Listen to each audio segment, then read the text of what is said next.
Barrie.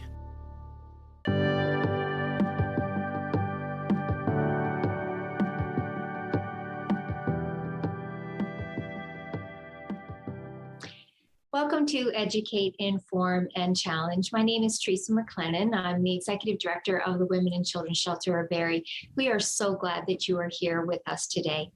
The goal of our show is really to talk about the lives and experiences of women, to talk about women in leadership, women and their experiences of violence and sexual assault. We also talk about leadership and management, and we always talked about the gender equity gap and how we can all work towards changing that. Today, we are thrilled. We are going to be talking to two very eclectic, wonderful women who are making an influence in their community and really in our province. And before we begin to dive into that conversation, we do want to acknowledge and thank our Indigenous community.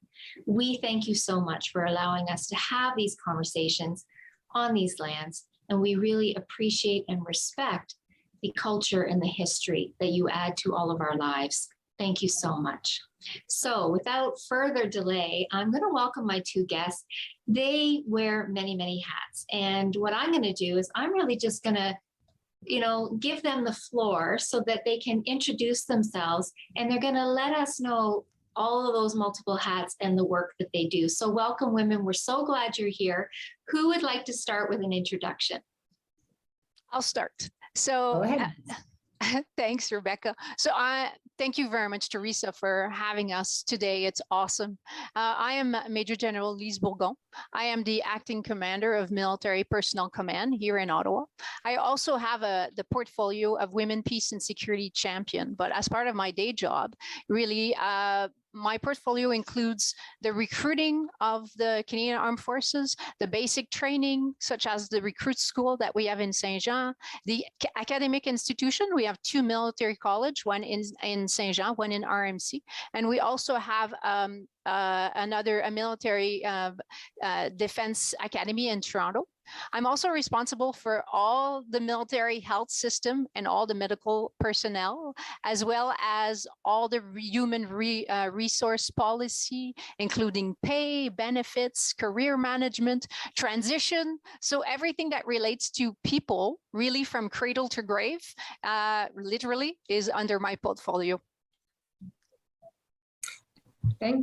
Thanks, Lise. And so I'll kind of bounce off of that. So in my day job, I'm the Chief of Staff for Chief Professional Conduct and Culture. And that really is the organization that's pretty new in our Defense Department that's really looking at bringing about long-term sustainable change. So we create the right environment for men and women and whatever gender you identify with to serve meaningfully and purposefully within the department.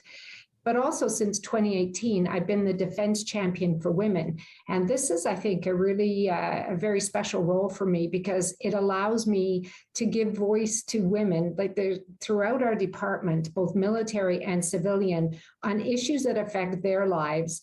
It allows them to access the highest levels of leadership in our department to try and make sustainable change. And what's really good about having both of us here together is that Lise, in her day job, is the one that actually actions it and makes those differences. I think I speak on behalf of all of our listeners right now when I just say, wow. I have to just let you know how thrilled I am to talk to you today. The work that you do is inspiring. It's inspiring just really to our country, our province, of course, but it's also very inspiring to me as a woman and to other women who I know are going to be listening today. I am very curious and wanting to spread the knowledge for other women in diving into your own personal journeys. How did you get to be who you are now, the incredible responsibility, the positions that you hold? Can you talk to us about that journey for each of you? Yeah, well, I'll start again, Rebecca. I'll give you the floor after. No, but it's a long story, but I'll really try to make it short. So I joined the military in 1987 because I couldn't afford to go to university. My parents did not have the money. So military college was a free education for me. So I joined. I got a degree in business administration in 1992. And then I was lucky and I was chosen to as a pilot officer. And it worked very well. I got my wings in 1994. And then I started my operational training really on the Sea-King helicopter, supporting the Navy on the East Coast in Halifax. So throughout my career, I've had the awesome opportunity of sailing with the Canadian Navy all through the world, which has been exceptional. I also had the chance of being a squadron commander of 406 Maritime Operational Training. That's kind of our schoolhouse where we teach people how to fly on the Sea-King.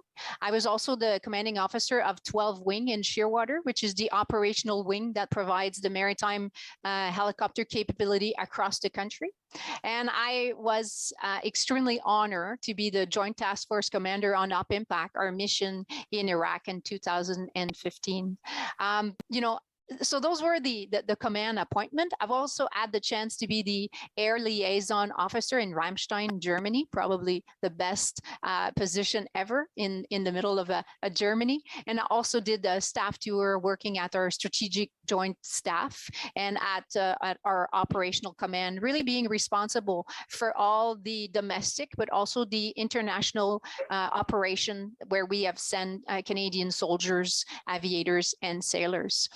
I've also been super lucky that last year I was chosen to do a fellowship at Queen's University, where I really focused that fellowship on diversity, inclusion, and culture change. And that research really brought me into the deputy commander here at the Chief Military Personnel, looking at the policies and at the changes that we can really do from that equity piece and the culture change. So I'm really super excited to have this responsibility, because I think there's a lot of change happening, some really, really good change, and I'm part of it. So Rebecca also has a great story. Yeah, we have, most of us have very complex stories, because one of the things about Canadian Armed Forces, it's for all Canadians, and more so now than ever. And I actually come from a Navy family. My dad was a Canadian submariner, and my mom was a Royal Navy nurse in the British Navy. And I always had an adventurous spirit, and I joined Sea Cadets, and we moved a lot when I was a kid. And the Sea Cadet program is not the Canadian Armed Forces. It's for people under 18. But it really was a chance for me to learn about being a Canadian and a sense of citizenship and duty and service. And it also kind of fed that adventurous spirit. And I actually joined as an already trained critical care nursing officer from St. Catharines, Ontario, so very near where your primary viewership is from. And I joined as a critical care nurse in January 1989. And why does that matter? Because that was the year that women were allowed to enter any occupation or trade within the Canadian Armed Forces. All restrictions, with the exception of submarines, had dropped. And so I joined at a time of great change. And it was as the Cold War was ending too. So for many people who may not recognize that. So I started as a critical care nursing officer, and very, very shortly thereafter, Canada started engaging overseas. So as a nursing officer, I actually have had a number of experiences. And one of them was during the first conflict in the Persian Gulf when Iraq invaded Kuwait. And the one Canadian field hospital had a large number of women as part of it. And we were the only land-based forces. And so that was my first deployment. And I came back, the world was changing a lot. And I was still a nurse. And then I was sent to Somalia with the Canadian Airborne Regiment. And I was one of 7 women in that particular deployment. And while it was austere, and there were challenges, I can tell you, it was the most biggest developmental opportunity I had. And as I moved through my career and blended in a family to go with that, I did get another chance to spend a year in Afghanistan. And by this point, I had moved out of direct nursing care and into healthcare leadership. But I led a multinational team working with the Afghan National Army to redevelop their medical education and training system. And there's too many experiences to think about what was best. I just loved it all.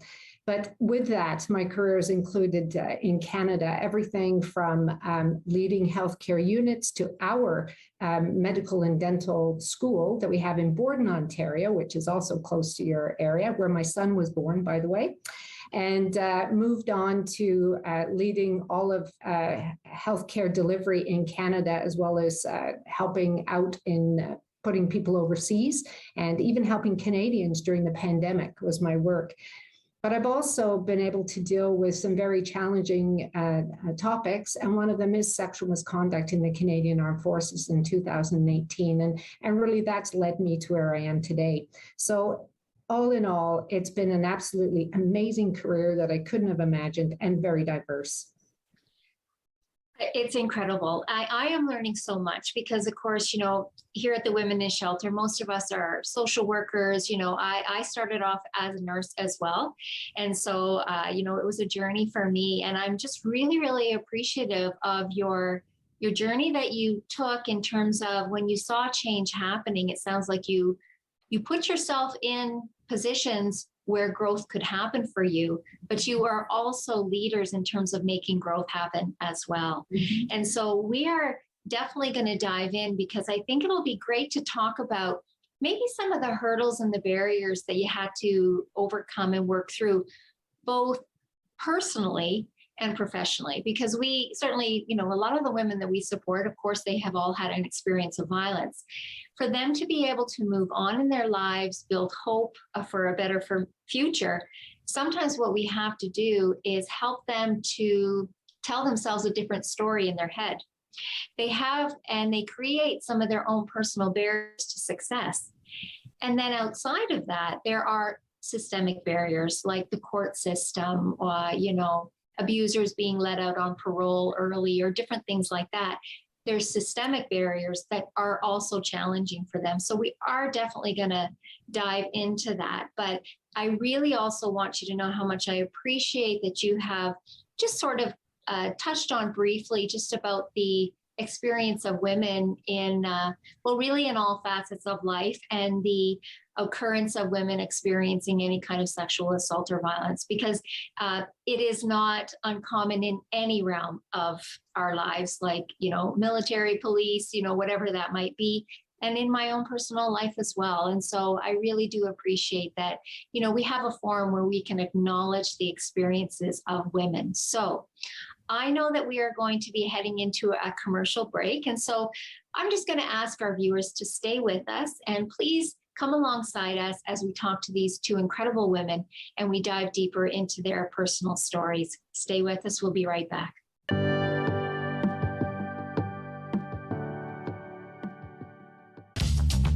This program is brought to you by Ignite TV. Now you're in command. Visit Rogers.com for more details.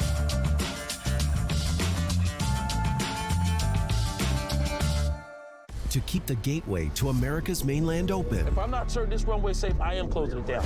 They've got to stay cool. We have to be 100% certain, 100% of the time. 500 flights a week, over 2 billion pounds of cargo a year, and everything nature throws their way. When shutting down isn't an option, the stakes are sky high. Anybody that tells you they're not scared is lying to you. Ice Airport, Alaska. New season, Fridays at 10 on Smithsonian Channel. Now in free preview.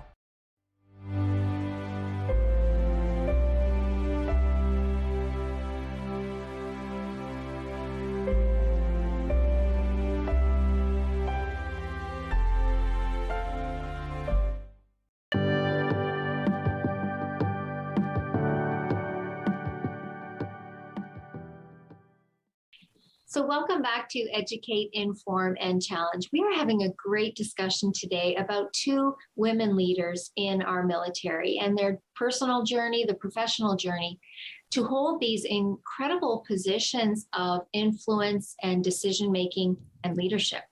So where we left off was really starting to have a conversation about the personal barriers, and maybe systemic barriers that women can experience. So I'd really like to pose that question to you. And can you talk to us about maybe some of those barriers that you had to overcome? Yeah, thanks, Teresa.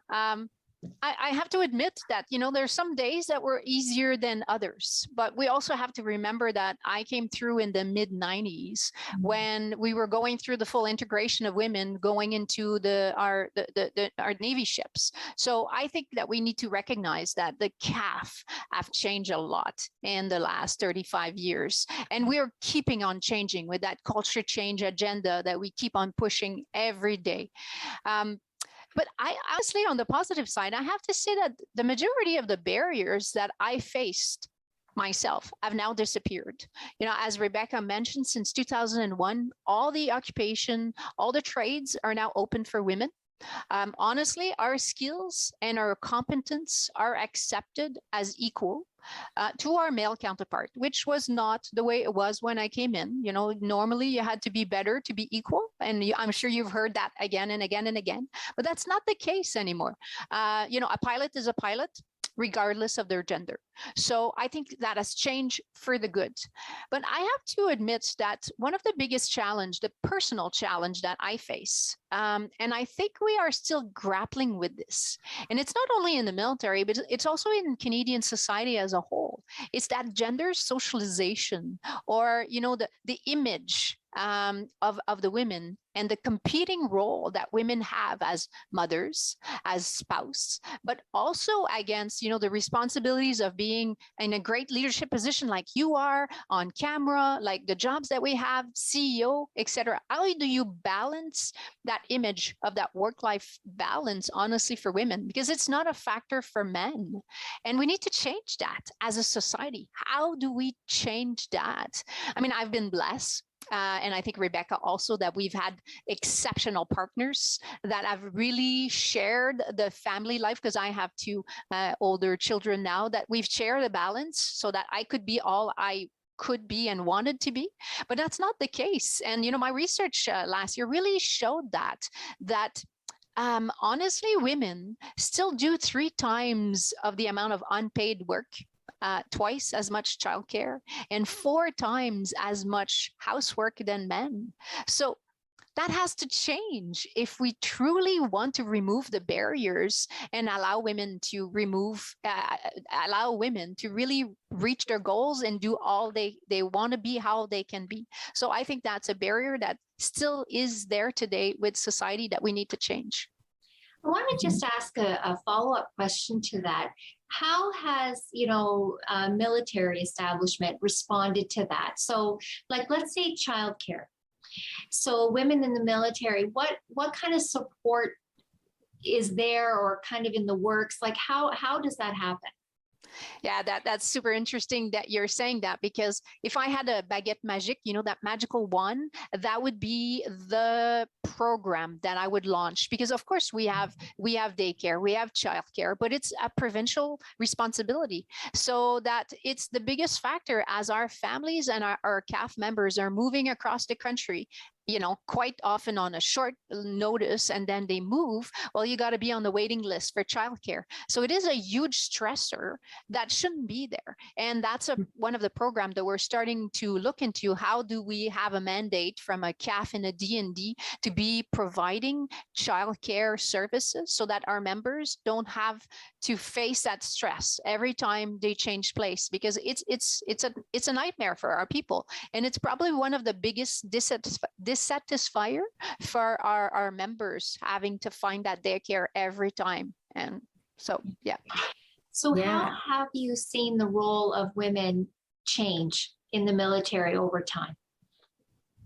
Yeah, so I think that's really good, because as I said, I joined in January 1989, and I was the very, very last group in basic training that went through where I had to be under 25 years old, and I was restricted in the occupation I could choose, or I guess I wasn't, but I was recruited the year previously. I came as a nurse, so I guess I was going to be that. So as I look at how women and our role in the Canadian Armed Forces has evolved, as Lise said, we're now we have opportunity to engage in every single occupation. So we're actually welcomed onto the team.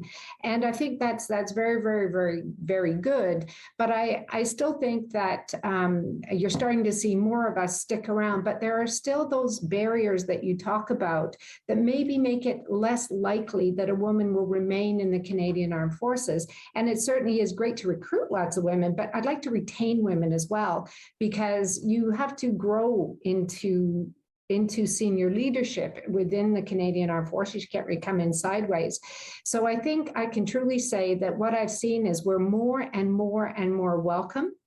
And now where we're moving into, which is the true difference I've seen before for women, is that we now actually have a voice. Rather than someone else doing the change for us and welcoming us to the team, we are part of the voice determining what our future looks like and our today looks like. And if you were to ask me the biggest change, I would say that is it. The fact that you see someone such as myself sitting here, a bit of history. Nurses have been wearing uniforms since 1867, but the very, very first woman or nurse ever to make it to this rank was myself in 2018. So as you can imagine, trying to get into those senior leadership positions has been challenging, but I can tell you what I've seen is in my career that I've been here is that was able to happen. So progress, but also now we have a voice. I think we're going to see change come in leaps and bounds, and the role of women in there expand accordingly. And I think that's honestly what's changed the most is the switch from integration to inclusion, because we know that integration is being allowed to come in, but you have to fit in. As inclusion, on the other hand, is really about belonging, that you can join as who you are. And that's really the switch that we're doing right now, from having to fit in to having to belong as a mother, as a spouse, as LGBTQ community, as a visible minority. We accept those differences, and those differences are strength and no longer kind of a weakness. Very much so. I've got a question for you. How did the change come about? Who was it? Was it the voices of women, the voices of men and women? Like, how did this movement happen? How did this change happen for women? Would you like me to take that one first, Lise? Yeah, go ahead. So I could tell you there was an intrepid group of women who went up against the unimaginable to get here. And recently, the very first woman Brigadier General passed, Sheila Hellstrom, and she was an absolute trailblazer. I think she was logistics or human resources, and her career history was just shocking what she went through, but she continued to push and push and push to say, give women a place at the table. And she was accompanied by actually a nursing officer who ended up going out and working on the civilian side, who died. She actually died a month after her in 2021. And Shirley Robinson was her name. And these are two women who literally went at it from a legislative perspective, like listen to what the act says, include women. And they would say about the firsts, it was, I think, a very difficult journey. And so it was because of them that people like me, when I joined and when Lise joined, I can tell you, because I came from an occupation that had so many women, I don't know, I could tell you who had children in senior leadership. The answer was none. How many were married? Maybe one. And I've watched what those women ahead of us have done in all occupations that have paved the way for people like Lise and myself. Lise to be a pilot, me to be a woman who can have a family, to have children, to be able to have a spouse who's also in the military and have a career. It's because of what they've done that it's really empowered me to do my small contribution to keep moving this forward. So now maybe those coming behind us don't even have to think about that. They can carry on and continue to deal with those more invisible barriers that are there. I had an interview with Jennifer Armstrong. She's the honorary colonel, I think, at Base Bourgon. And we had a really great discussion and very similar conversation. And one of the things that she had said was that, years ago, if you were a woman in the military and you started a family, the conversation that they had with you was, okay, so now you have to leave. So it's just, she was really speaking about this incredible journey of how it has changed. We have about 5 minutes left, which I knew was going to happen when we were talking today because there's just such a wealth of information. You know what, I really want to kind of put that last 5 minutes to the two of you to talk about what you feel is important for our viewers to hear, and also any inspiring words that you have for young girls and women who are listening today. I think that they would love to hear that from you. So you know what? Where would you like to lead off with that? Lise, to you. Well, you know what? I joined the military to get a degree, and then I was going to quit and do something else. I never saw myself in uniform. And you know what? I've loved the last 35 years. I've loved every job. I'm not saying every day was rosy, but I've loved it all. And if I could do it again, I would. So really my advice would be dream big. Okay. As an Air Force pilot, I always say the sky is not the limit. You can be whatever you want to be. And I think women, we doubt ourselves way too much. So we have to have faith in ourselves. We have to have faith and confidence in our skills. We can't take no for answer. That's too easy. But we also cannot be afraid to fail, because failure is part of life. And we are all going to fail at some point or another, but it's what you learn from that failure and how you keep going. So honestly, I think it was Wayne Gretzky that said, you miss 100% of the shots that you don't take. So my say is push yourself outside your comfort zone, give it a try, go for it. And I know that you can, and you will be surprising yourself. So that's it. Wonderful words of wisdom. Rebecca? Well, of course, I agree with everything Lise has said. And I'm going to add on top, and I've actually said this to my son and my daughter, is the Canadian Armed Forces has endless opportunities. We've been an organization that allows you to try different things always. And so if I was out there, I would do it again, obviously, because I've enjoyed, like Lise, nearly everything I've done, some more than others, but ultimately it's about living that adventure. That worked for me. And if you work hard and you have determination, it doesn't matter who you are or where you come from, no matter what your background, you have the ability to succeed in the Canadian Armed Forces for short or as long as you decide. And so if you're thinking about doing something like this, you got to figure out what it is you want to do. Start exploring what's out there. I wish I knew what my options were. I just kind of went into it blindly. But the other thing is do some exploration and try and imagine yourself in one of these roles, but know that you can change if you want to. The opportunities are there. And if you like change, you can think on your feet. You want to serve Canada and Canadians.